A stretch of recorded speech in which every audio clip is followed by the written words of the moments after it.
Hello दोस्तों, भागरत online class में आप लोगों का स्वागत है। इसमें आप देख रहे हैं जो पॉलिटिकल साइंस है।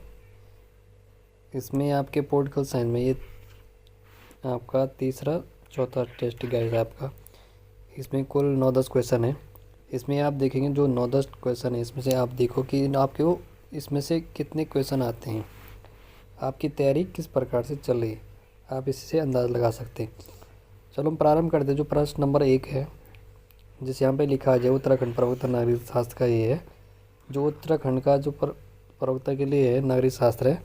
इसमें जो पहला प्रश्न है, संप्रभुता, जो संप्रभुता राज्य की जो सर्वोच्च इच्छा है, यह कथन किसका है? गैस यह कथन है, ये ऑप्शन है आपका पहले का है जो ऑस्टिन का, विलोविया, हॉब्स का या वर्गीस का। ये गैस है बिलोबी का। जो बिलोबी के अनुसार जो बिलोबी है गाइस, इनके अनुसार जो है संप्रभुता राज्य की सर्वोच्च इच्छा है। और बोंदा के अनुसार जो है संपूर्णतः नागरिकों को तथा प्रजाजनों के अनुसार संप्रभुता क्या होती है, जो संप्रभु सत्ता जो है वो सर्वोच्च है, अप्रतिशोधनीय है, परम अनियंत्रित शक्ति है।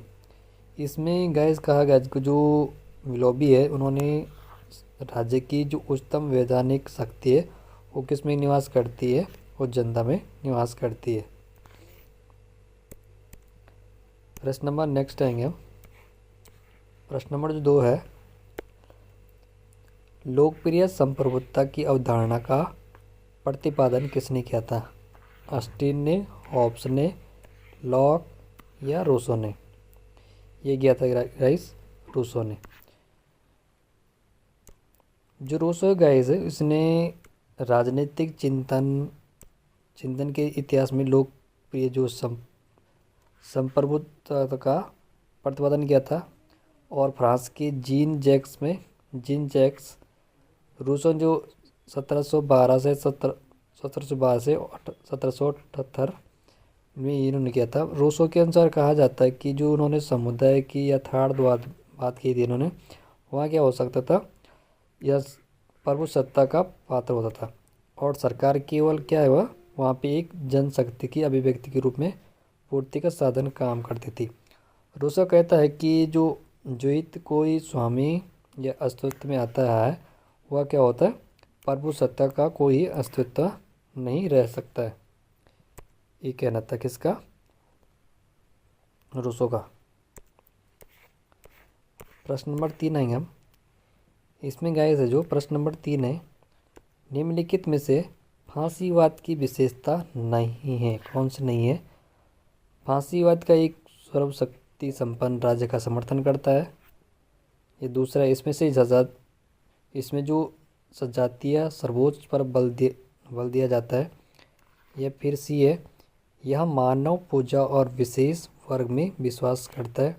और डी है गाइस, यह क्या है, अंतर्राष्ट्रीय कानून में पूरी निष्ठा रखता है। इसका आंसर गाइस चौथा है, जो अंतर्राष्ट्रीय कानून जो निष्ठा रखता है, यह क्या है, एक फांसीवादी है और साम्राज्यवाद में जो क्या करता है, विश्वास करता है। यह एक अंतर्राष्ट्रीय कानून में निष्ठा नहीं रखता है। प्रश्न नंबर 4 आएंगे। प्रश्न नंबर 4 है गाइस, जो राजनीतिक संस्कृत का प्रयोग सर्वप्रथम किसने किया था? राजनीतिक संस्कृत का प्रयोग सर्वप्रथम किसने किया था? इसमें गैस ऑप्शन नहीं है, इसमें सीधा आंसर है। जो राजनीतिक संस्कृत का जो सबसे पहले प्रयोग किया था, वो आमरण और पेवेल ने किया था। आमरण ने राजनीतिक संस्कृति को क्या कहा था, एक मिश्रित राजनीतिक संस्कृति में विभाजित किया था इन्होंने। और अमिश्रित जो राजनीतिक संस्कृति को इन्होंने 3 भागों में बांटा गया था। एक था गैस संकीर्ण राजनीतिक संस्कृति, और दूसरी थी अधीन राजनीतिक संस्कृति, और जो चौथी थी नेक्स्ट है जिसको सहभागी राजनीतिक संस्कृति में इन्होंने बांटा था। नेक्स्ट आएंगे हम। प्रश्न नंबर जो 5 है,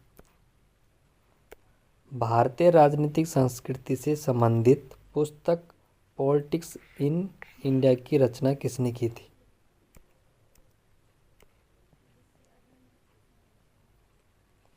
किसने की थी गाइस? ये की थी, इसमें ऑप्शन एक जैसे रजनी कोठारी है और डॉक्टर SP वर्मा और सिड छानी वेव माइनर। ये जो गाइस जो पुस्तक पॉलिटिक्स इन इंडिया की रचना की थी रजनी कोठारी ने की थी गाइस।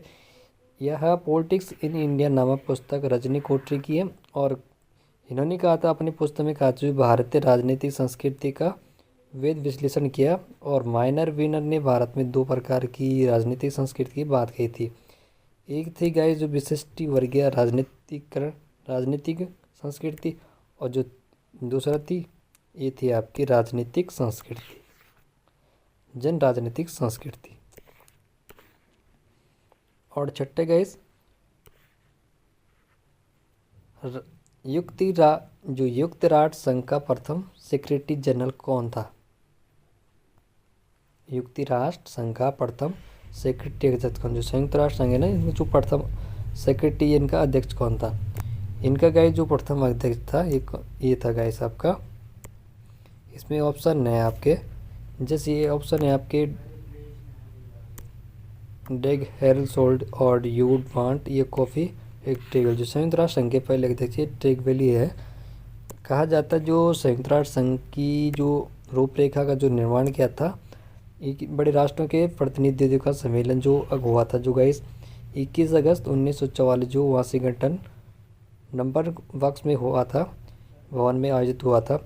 और जो संयुक्त राष्ट्र संघ के जो प्रथम सेक्रेटरी या जनरल बोलते हैं जिन्हें, वो थे ट्रेगवेली। वे यहाँ के निवासी थे, ये नॉर्वे देश के ये निवासी थे। प्रश्न नंबर 7 आएंगे हम।